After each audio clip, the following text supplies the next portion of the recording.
Buya, kita bacakan pertanyaan dari Facebook. Ada sahabat kita Wibowo dari Jakarta. Assalamualaikum warahmatullahi wabarakatuh. Waalaikumsalam warahmatullahi wabarakatuh. Buya, saya mau bertanya tentang fenomena di Jakarta menjelang pilihan gubernur. Bagaimana Islam melihat pemimpin non-muslim yang akan maju sebagai pemimpin di Jakarta yang mayoritas penduduknya adalah Islam?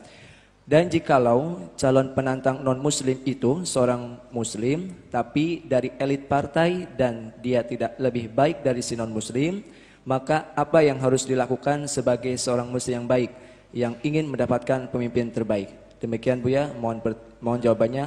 Wassalamualaikum warahmatullahi wabarakatuh. Waalaikumsalam warahmatullahi wabarakatuh.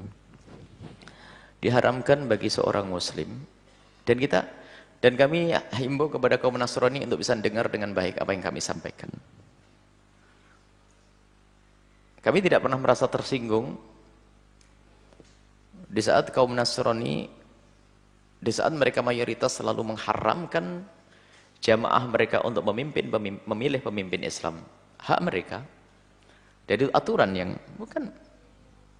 Dan kami tidak pernah merasa tersinggung dengan itu semuanya. Karena setiap agama ada rambu-rambunya.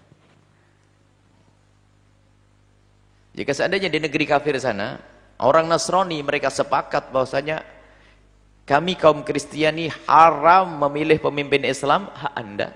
Dan tidak usah ribut, saya tidak akan mencampur urusan keimanan Anda. Mestinya harus paham makna ini. Maka kaum Kristiani, kaum Nasrani hendaknya faham juga.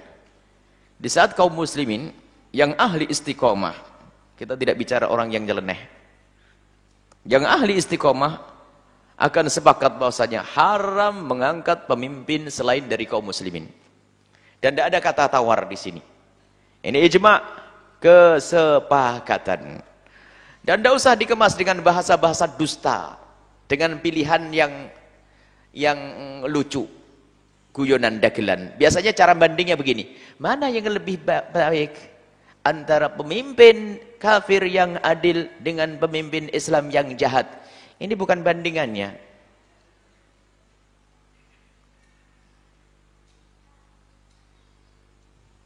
Bukan bandingannya. Manisan mana gula dengan putra wali? Ini tidak benar, tahu putra wali. Ini orang sakit, ente pertanyaannya gila, tidak benar itu. Kalau mau membuat bandingan begini, mana yang lebih utama, mana yang harus kita pilih antara seorang pemimpin kafir yang adil dengan pemimpin muslim yang adil, harus begitu dong. Jadi perbandingannya bukan semacam itu. Masalah, kemudian kalau bicara tentang kebaikan, jadi perbandingannya adalah bukan pemimpin yang kafir yang adil dibanding dengan pemimpin muslim yang tidak adil, pilihannya mana, bagusan mana. Ini bukan begitu cara membandingkannya. Pembandingannya harus sama dong. Maksudnya pemimpin kafir yang adil dengan pemimpin muslim yang adil, mana yang lebih dipilih, begitu. Kalau alasannya sekarang ini coba namanya untuk mengkelabui orang, menjerumuskan orang dengan bahasa ya pemimpin kafir yang adil lebih bagus daripada kita punya pemimpin muslim tapi nggak benar. Loh, siapa yang akan mengangkat pemimpin muslim yang tidak benar? Ente aja. Karena orang lain yang dipilih, coba ente yang dipilih, mau enggak ente? Tuh ustadz itu, kiai itu loh, kiai itu. Enggak tahu kiai siapa itu. Kiai yang ngomong aneh-aneh misalnya. Ada sekarang fatwa kiai yang aneh-aneh. Pemimpin kafir yang adil lebih bagus daripada pemimpin muslim yang tidak adil, ya, karena yang dipilih bukan dia. Sebenarnya dia tuh ada kepentingan sudah, bukan karena Allah Subhanahu wa taala. Kalau Allah akan berpegang kepada jangan wala tatakhidu. Jangan kau menjadikan orang kafir menjadi pemimpin, sudah jelas. Jangan kau ambil orang kafir sebagai pemimpin, harga mati. Harga mati. Kecuali wa idabtulina, kecuali sudah kita mendapatkan pemimpin yang tiba-tiba di kampung kita diberi pemimpin yang naudzubillah kafir dan sebagainya, ada aturan negara, kita harus patuh dan seterusnya. Ini adalah bab lain di negeri kita, tapi dalam Islam tidak ada. Karena apa? Hakikat kebaikan itu apa sih kalau orang paham? Kadang-kadang orang memaknai kebaikan ini adalah keblinger. Contoh, Ada seorang laki-laki berkata, oh, dia perempuan itu sangat baik, luar biasa kepada saya. Dia lembut, luas, santun, pengabdian kepada saya. Hebat. Mau menikah dia, laki-laki mau menikah dengan seorang perempuan. Dia sering membantu, ya enggak? Baik enggak? Baik, omongannya lembut, kalem, baik. Cuman kebaikan itu kalau mandang tuh yang sempurna dong. Teruskan, lanjutkan. Bagaimana dia dengan bapak dan ibumu? Setiap hari dia wiritanya mencaci bapak saya. Ayo, Anda masih bisa mengatakan baik? Coba Anda jujur. Anda seorang laki-laki yang ganteng, yang soleh. Ada seorang perempuan yang akan kau nikahi. Wah, dia pinter di kelasnya, jago di kelasnya. Wah, dia supel. Wah, dengan temannya dicintai semuanya. Sama kamu pun baik. Suka bantu sekolah dan sebagainya, pokoknya bahkan menyiapkan rumah segala macam asalkan kau menikahi dia. Cuman dia itu sama ibumu selalu setiap pagi dan sore mencaci maki. Baik enggak dia? Masih mau mengatakan baik dia? Bapak ibumu kau dicaci. Bagaimana kau akan masih mengatakan dia baik kalau dia mencaci maki Tuhan Allah, mengatakan Allah punya Tuhan, ada Tuhan lagi selain Allah? Mengatakan ada Tuhan selain Allah. Mana kebaikan yang sesungguhnya?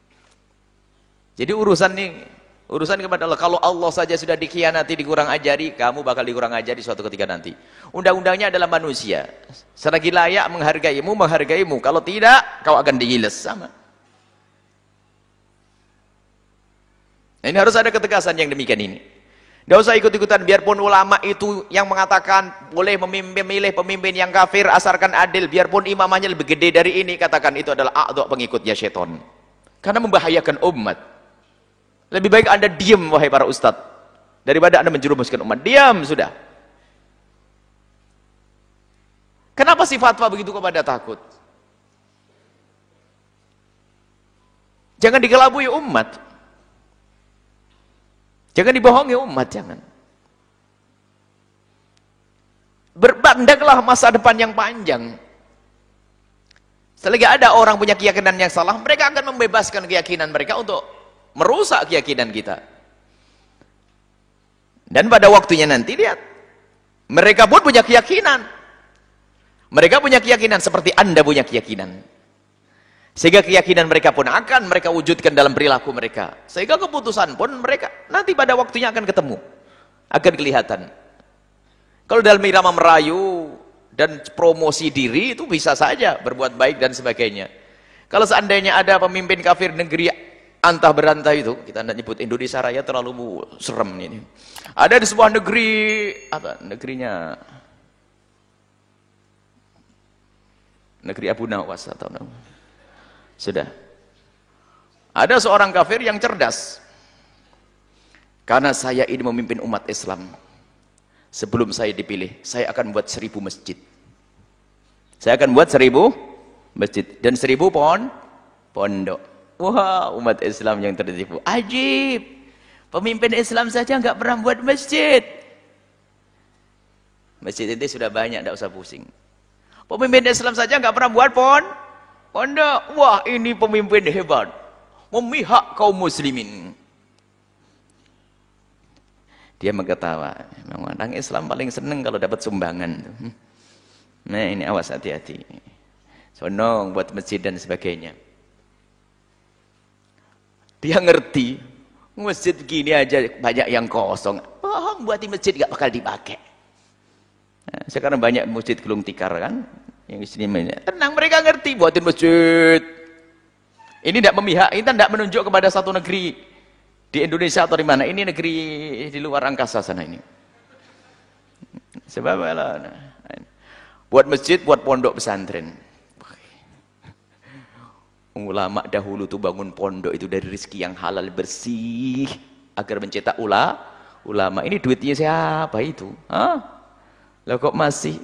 Guru-guru mulia itu berwasiat kalau ngambil harta untuk pondok, ingat harta yang bersih. Karena ini untuk kenal Allah. Kalau dari harta yang enggak jelas, enggak akan mengeluarkan ulama. Duitnya siapa untuk bangun pondok itu, bangun masjid itu? Sumbangan, Baru ini ustadz-ustadznya tergiur. Wah, ini pemimpin yang baik, soleh. Setelah jadi di negeri angkasa ini, bisa jadi enteng. Buat kuil yang banyak. Wah, saya mulai. Masjidnya ditutup. Oh, jangan ditutup masjidnya. Bikin aja kuil yang banyak setelah ini. Beres kuil yang banyak. Genjar dakwahnya.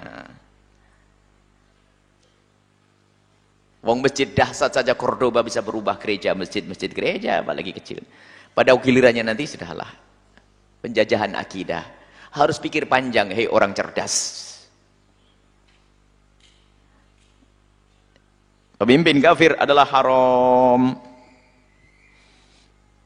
Kita tidak menunjuk ABCD. Ini sama dengan keyakinan mereka juga. Sebab di negeri-negeri mereka, pemimpin Islam juga haram. Saya sama sebenarnya. Jangan sampai dianggap ini adalah diskriminasi dan sebagainya. Sama, coba negeri-negeri yang agamanya selain daripada Islam. Mereka juga melarang. Apakah di negeri-negeri yang agamanya Hindu, Buddha, Nasrani, Yahudi, mereka juga melarang memimpin Islam. Sama. Memang kita ini termasuk bangsa yang paling lemah. Bangsa yang ngaku Islam ini paling lemah ini. Jangankan urusan pemimpin ini, urusan tahun baru aja lihat. Nggak pernah ada di Amerika merayakan tahun baru Hijriah. Nggak pernah ada di Cina merayakan tahun baru Hijriah. Tapi di Indonesia Raya lengkap. Tahun barunya Indonesia paling lengkap. Tapi negeri kafir nggak pernah. Ayo, ini untuk membuat liburan baru, kita usulkan ke negara, agar ada tahun baru Hijriah. Kan lumayan dapat libur baru kan. Tapi pun nggak usulkan mereka. Coba di Hong Kong ke sana. Kan ada hari raya Imlek, hari raya ini dan sebagainya.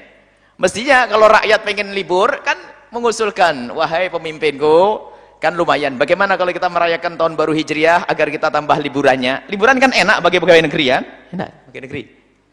Ya enak kan liburan. Tapi mereka tidak pernah mengusulkan itu. Tapi kalau di negeri kita mah lengkap, negeri paling hebat. Coba kita kurang punya pendirian. Mereka nggak akan merayakan tahun baru Hijriah. Tahun baru mereka bisa menjadikan kota tutup.